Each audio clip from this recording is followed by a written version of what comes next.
İsmi Şah. İsmi Şah. İsmi Şah.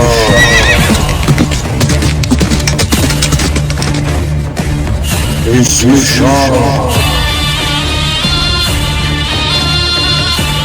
Ya Allah. Ya Allah.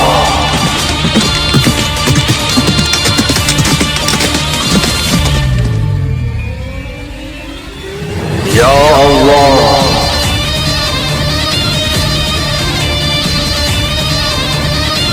Ya Allah. İsmi Şah.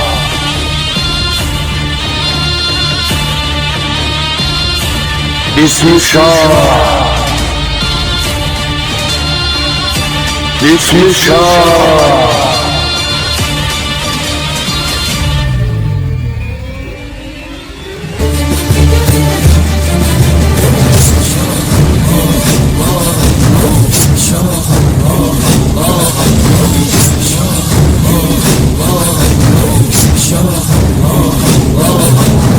İsmi Şah.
Girdim Adem cismine, kimsene bilmez sinini.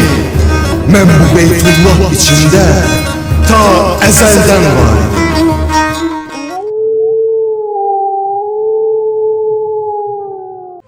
Bu eser daha önce yazılmış olan Fatihler Səltənəti əsərinin davamıdır.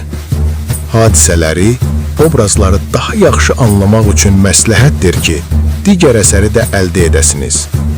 Əsər, görkəmli Azərbaycan yazıcısı Fərman Kərimzadənin Xudafərin Körpüsü romanının motivləri əsasında tarixi faktlar və müstəqil yazar təxəyyülünün məhsulu olaraq meydana çıxmışdı. Əsərin yazılma məqsədi milli ideologiyamızın, tariximizin və dövlətçilik ənənələrimizin təbliğidir.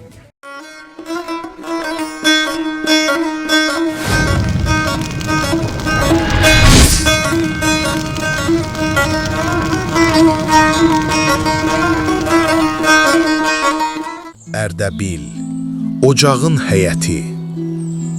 Həyətin ortasında Aləmşah bəyim öz əli ilə süfrəni açır. Bir hökümdar qızının bu adi işi, süfrəni düzəltməsi, qurutması, yeməyi nizamlaması evin içinə bir məhəbbət istiliyi gətirir. O işi edərkən gözlərindəki nur daha da parıldayır.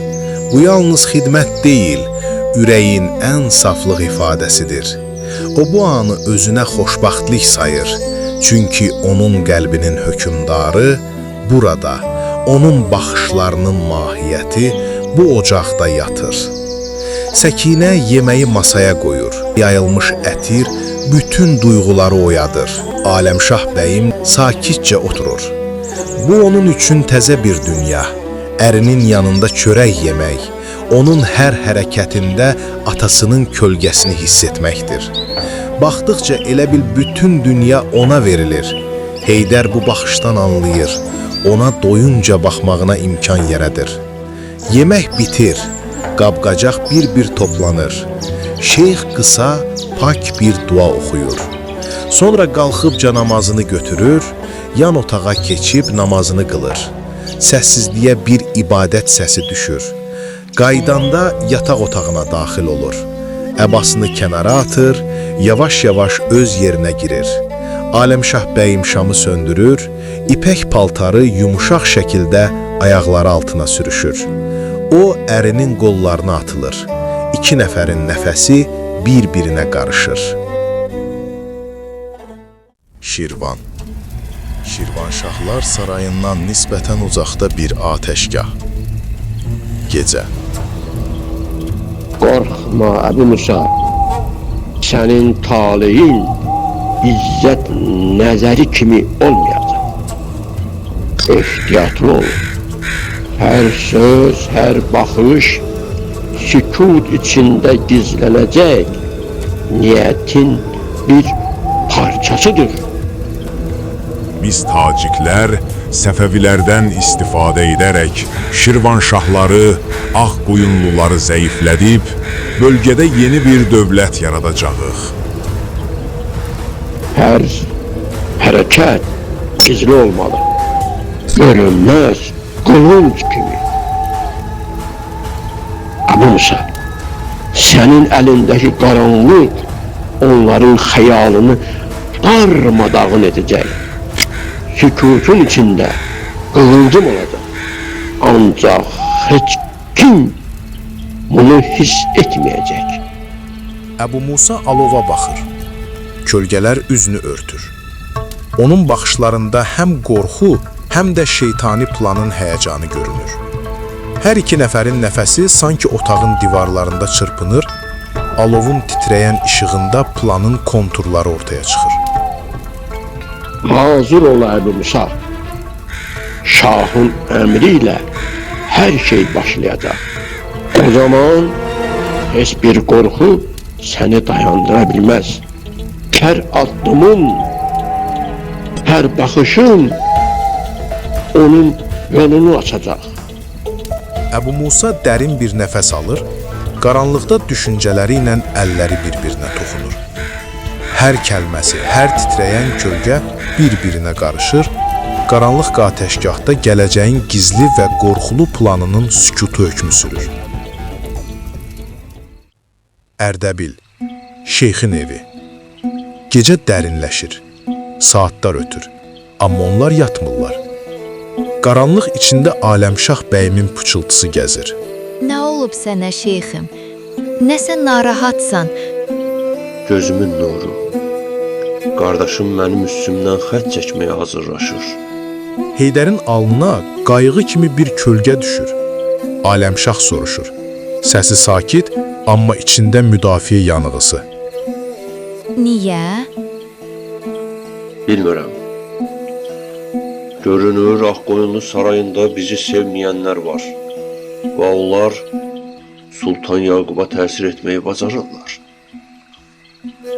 Ya da bəlkə də Sultan qardaşım qorxur.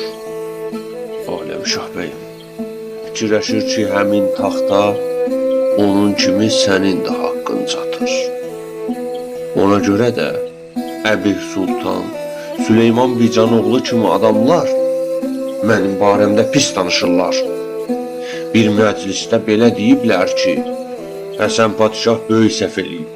Bizim sümüyümüzü dərvişlərin sümüyünə çalıyıb. Bizimlə qohum olmağı özlərinə xəcalət sayanlar var. Bu sözlər Aləmşah bəyimin bədənində titrəyiş yaradır. Onun səsinin arxasında gizli bir ağrı, amma daha dərindən bir məhəbbət dirənir. Heydər onun titrəyən bədənini hiss edir. Sənətlərin, döyüşlərin və siyasətin arasındakı bir qadının incə ürəyidir bu. Nədən qorxursan? Qorxma. Sənin ərin onlara can verənlərdən deyil. Mən istəyirəm bir müddət Ərdəbildən uzaqlaşım. Qoy görsünlər ki, mən onun yolunda duran bir əngəl deyiləm. Vaxt gəlsə, mən ona daha çox kömək edərəm. nəinki onun ətrafındakılar. Aləmşah bəyim sərt qucaqlayır onu. Sanki elə indi Heydər yola düşəcək və o onu almaq üçün bütün gücünü sərf edir. Gözləri dolur. Mən sənin səhər gedib axşam gəlməyivə dözə bilmirəm. 3-4 ay getməyivə necə dözəcəyəm?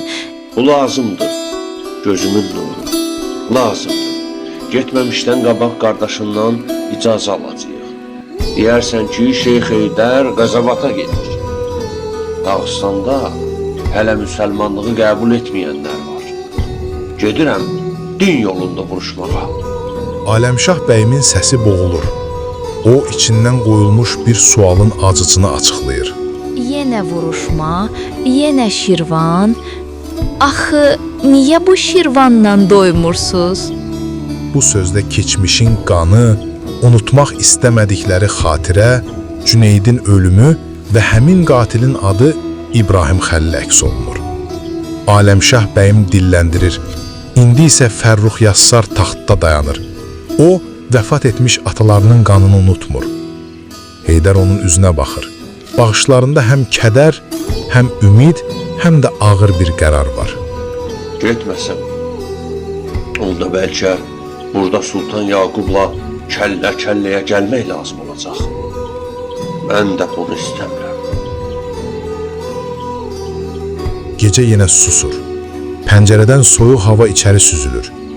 O gecə çadırın içində bir ailənin nəğməsi ilə bir dövlətin çağırışı arasında incə bir ip çəkilir. Sabah onların addımı tarixi dəyişəcək. Bu axşam isə onlar bir-birinə sarılmış, həm məhəbbət, həm də məsuliyyətlə nəfəs alır. Təbriz sarayı. Gecə. Divarlarda asılmış qalxanlar, sancaqlar, qılınc və nizə dəstələri ay işığında gümüş kimi parıldayır. Sarayın dərinliyindən qədim Oğuz nəğmələrinin uzaq səsləri eşidilir. Taxtın önündə gənc Sultan Yaqub əlində qılıncının qınına söykənmiş pəncərədən şəhərə baxır. Qapının arxasından ağır addımlar, ipək libasın səsi gəlir. Səlcuqşah bəyim içəri girir. Başında gümüş tac, üzündə illərin izləri, gözlərində həm hakimiyyətin, həm də ana narahatlığının qığılcımı var. Kaxtsalında bir anlıq səssizlik çökür. Oğlum Yaqub, yenə gecə yarısına qədər pəncərənin qarşısında dayanmışsan. Bu şəhərin taleyi sənə rahatlıq vermir. Bilirəm. Amma unutma, bu taxtın kökü Səlcuqlardandır. Bizim damarımızda hökmdarlıq qanı axır. Ərdəbilin şeyxləri isə bu qana yad nəfəsdir. Ana, mənim damarımda Oğuzun qanı axır. Səlcuqun, Bayandurun, Qaraqoyunlunun, hər biri bu torpağı qorumuş, milləti ayaqda tutmuşdur. Ərdəbilin şeyxləri də bu torpağın övladıdır. Onlar yad deyillər. Yad deyirlər. Amma sənin taxtına göz dikiblər. Hər şeyin başlanğıcında da o qadın dayanır. Aləmşah bəy. Onun damarında Yunan dəstinə xalqının qanı axır. O qanla gələn zəhər bütün bu ailəni çirkləndirir. Şeyx Heydərin qulağının da pıçıldayan odur.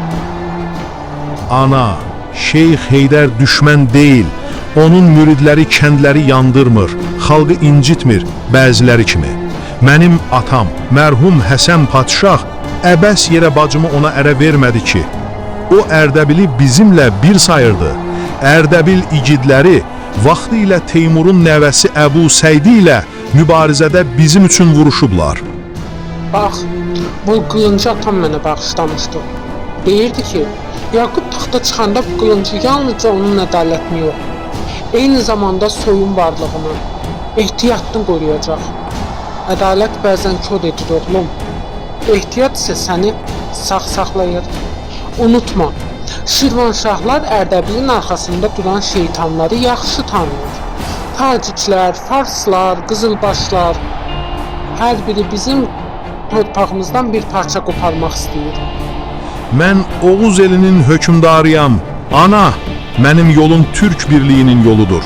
Kim bu birliyi parçalasa, istər şeyx olsun, istər vəzir, istər ana qanı, onun qarşısında dayanacağam. Ərdəbil də bizimdir, Təbriz də. Bu torpaqlarda yad nəfəsə yer yoxdur. Oğlum, sən hökmdar tək danışırsan, amma unutma. Hökmdarlıq təkcə güc deyil. İnsanı bəzən sevdikləri yıxır. Mən istəmirəm sən də Aləmşahın səssiz oyundan udzasan. Sənin qorxduğun qadın mənim bacımdır. Mənim sədaqətimdir. Onun gözündə vətən var. Amma sən artıq saray siyasətinin dərinliyində insanları daş kimi sayırsan. Əgər sən bir gün o qadına görə Ağqoyunlu dövlətini təhlükəyə atsan, Yaqub, o zaman mən sənin anan deyil, düşmənin olaram. Onda mənim yolum artıq məlumdur ana. Mən dövlətim üçün döyüşəcəyəm, amma millətimin ruhunu da qoruyacağam. Oğuzun yurdunu nə taciklər, nə də saray fitnələri bölə bilməyəcək. Səlcuq Şah bəyim arxasını çevirib pəncərəyə yaxınlaşır. Sultan Yaqub yavaşca qılıncını qınına taxır və taxt zalını tərk edir. Uzaqdan müəmmalı bir səssizlik. Gələcək tufanın astanası kimi sarayın daş divarları arasında taleyin çarxı yavaş-yavaş dönməyə başlayır.